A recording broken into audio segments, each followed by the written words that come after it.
இவங்க எஃப்ஐஆர் எப்போத்துலேருந்து எடுக்கிறாங்கன்னா 2016 இன்னைக்கு வரைக்கும் டாஸ்மாகில் முறைகேடு செஞ்சு மாட்டினவங்க பற்றி போடப்பட்ட வழக்குகள் இருக்கு இல்லையா, மொத்தம் 41 எஃப்ஐஆர். அதில் 34 எஃப்ஐஆர் வந்து தங்கமணியும் நத்தம் விஸ்வநாதனும் அமைச்சராக இருந்தபோது போடப்பட்ட எஃப்ஐஆர்.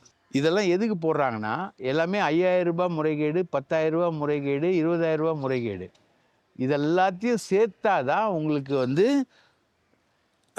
கிட்டத்தட்ட ஒரு 30 லட்சம் ரூபாய் முறைகேடு வந்ததா இவங்களால கணக்கெடுக்க முடியும். 30 லட்சம் ரூபாய் ஒரு இடத்துல முறைகேடு நடந்தாதான் அமலாக்கத்துறை வழக்கு போட முடியும். சட்டவிரோத பண பரிமாற்ற தடுப்பு சட்டத்தின் பிரகாரம் வழக்கு போட முடியும். இவங்க எஃப்ஐஆரை செலக்ட் பண்ணது இந்த கதியில் இருக்கு.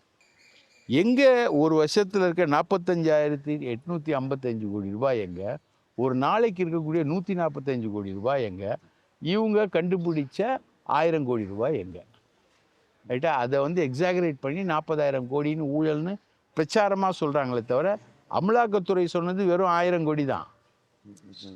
அதுவும் அண்ணாமலை சொன்னதுனால நான் சொல்லிட்டேன் நீ சொல்லிடு அப்படின்னு சொல்லி வச்சு சொன்ன மாதிரி. என் கேள்வி என்னன்னா, இத்தனை லட்சம் கோடி புழங்குற இடத்துல உங்கள் 50 இடத்துல ரெய்டு நடத்தி உங்களால் கண்டுபிடிக்க முடிஞ்சது என்ன? வெறும் 1000 கோடி தானே. 1000 கோடி இல்லை சார். இவங்க டார்கெட் வந்து பல்லாயிரம் கோடி, பல லட்சம் கோடி கண்டுபிடிச்சாதான் இவங்க வச்சது ஜெயிக்கும். இங்கே வந்து ஆப்ரேஷன் சக்ஸஸ்ஸு, பேஷண்ட்டு டெட்டு.